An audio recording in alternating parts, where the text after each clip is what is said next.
बहुत दिनों के बाद कुछ अच्छा करके आई हूँ, थोड़ी खुशियाँ देकर कुछ मिट्टी लेकर आई हूँ।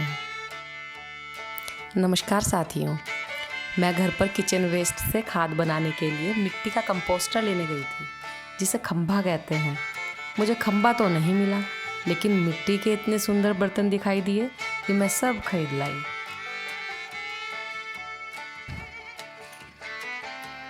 और वहीं से अपना कंपोस्टर बनाने के लिए मैंने ये 2 घड़े और इनका स्टैंड ख़रीदा।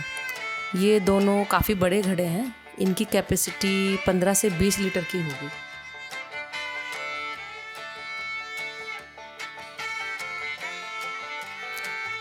कोविड का टाइम चल रहा है, इसलिए सबसे पहले मैंने इन घड़ों को साबुन के पानी से बहुत अच्छे से साफ़ किया।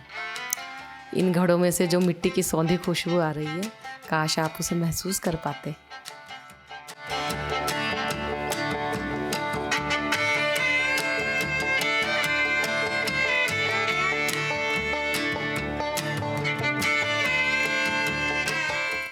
कंपोस्टर बनाने के लिए मैं इन घड़ों में होल करवा रही हूँ। इतने सुंदर घड़े में होल करवाते हुए मुझे बिल्कुल अच्छा नहीं लग रहा, लेकिन अच्छी कंपोस्टिंग के लिए बर्तन का हवादार होना बहुत ज़रूरी है।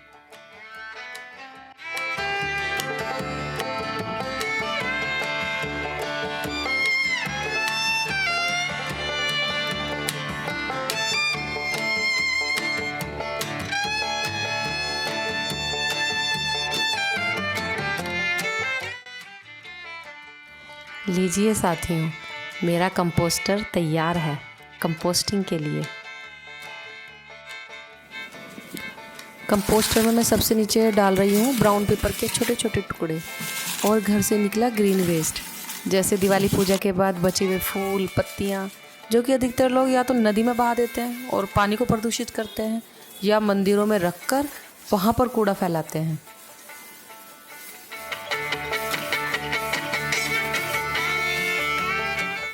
ये कुछ फलों के सूखे हुए छिलके हैं जो मैंने पहले से ही तैयार किए थे।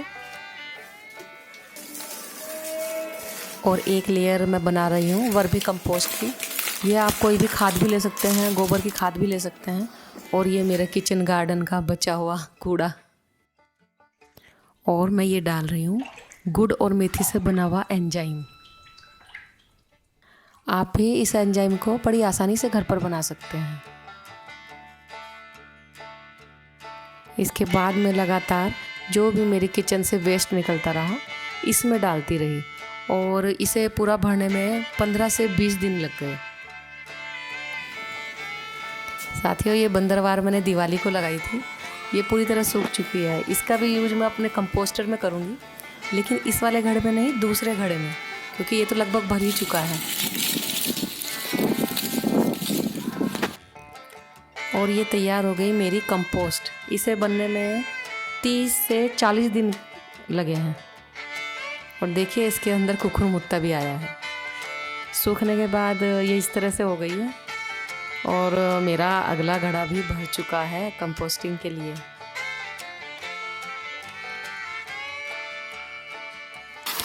अब मैं इस कंपोस्ट को अच्छे से क्रश करके छान लूँगी, और छानने के बाद में यह कैसी दिखाई देगी मैं आपको दिखाती हूँ।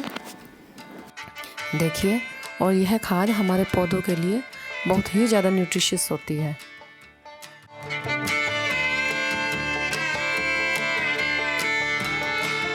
इस बीच मेरा तीसरा घड़ा भी तैयार है कंपोस्टिंग के लिए। साथियों, आशा करती हूँ आप भी मेरी तरह अपने घर में इस छोटे से प्रयास से अपनी धरा को प्रदूषित होने से बचा सकते हैं। Thank you.